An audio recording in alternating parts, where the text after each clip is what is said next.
Essomero lya Mbogo Progressive High School e Wantoni Kitega mu municipality y'e Mukono lyerigaddwa ab'ebyobulamu oluvannyuma lw'okusangibwa nga kyafu ekisusse.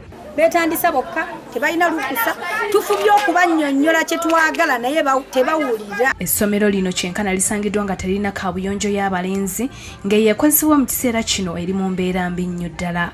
Okusinziira ku Olivia Bulya omulambuzi w'amasomero municipali y'e Mukono, essomero lino teririna biyigo by'abalenzi nga babadde banaabira mu ttooyi obudde bwe buziba. Taamu weenaggwerako tetumanyi kigenda kuddako. Toyireeti yaabwe eri mu mbirabira eyagala kugwamu muvaamu n'obukyafu bungi nnyo.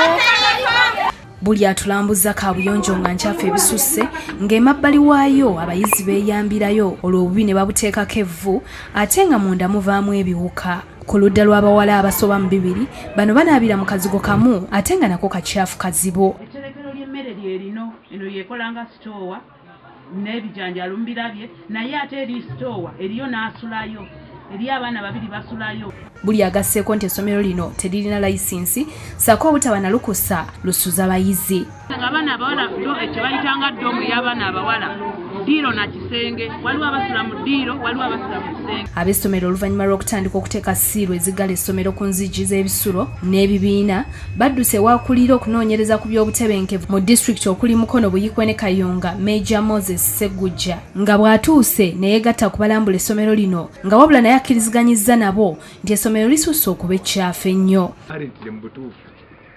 Nze nange bwe mba mpandiika nnyinza okugamba nti essomero lyammwe terina ttoowa tekuli binaabiri. Abayizi balabiddwako nga bamyumyula engugu zaabwe okudda ewaabwe nga n'abamu tebamanyi kyakukola. Mu buufu bwe mu minisitule y'ebyenjigiriza era budde abasomesa abakyalemeddemu omuze gw'okwebulankanya ku masomero nti bwe banaalema okulekulira kyeyagalire bakwatibwa ku nkoona. Buli musomesa lwe yeebuza ebbanga eriwera wiiki 2 buli mwezi oyo yandibadde ava ku lukalala lw'abasomesa. Bino byogeddwa Commissioner avunanyizibwa ku masomero ga Senior Ministry y'ebyenjigiriza n'emizannyo Alfred Chaka wabadde ku ssomero lya Kazana Vocational mu disitulikiti ey'e Mukono bwe babadde boolesa ebitone mu kuyimba n'okuzannya katemba.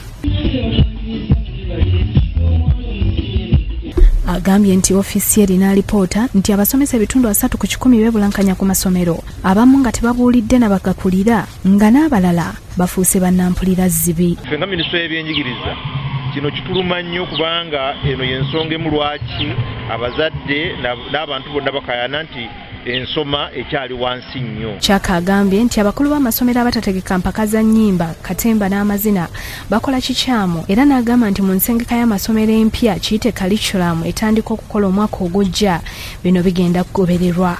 Lina okutegeka amazina emizannyo waakiri omulundi gumu buli mwaka.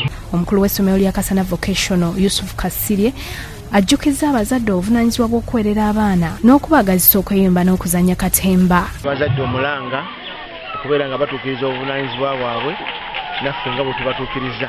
Ye ssentebe wa NRM mu disitulikiti y'e Kayunga Moses Kalangwa asabye abasomesa bagazisa abaana okuyingira obusikawutu kubanga buyamba nnyo okutereeza empisa ez'omwana. Abakulira abasikawutu bano nabo batandika okuvunisa enjiri mu bazadde babuulire ebigendererwa by'abasikawutu kyeki. Bino bibadde mu bubaka bw'atisse omwogezi wa NRM e Kayunga Kizza Mutwalibu ku mukolo okw'okuggulawo olusirika lw'abaana b'amasomero abasikawutu mu ggombolola y'e Kangulumira mu disitulikiti y'e Kayunga.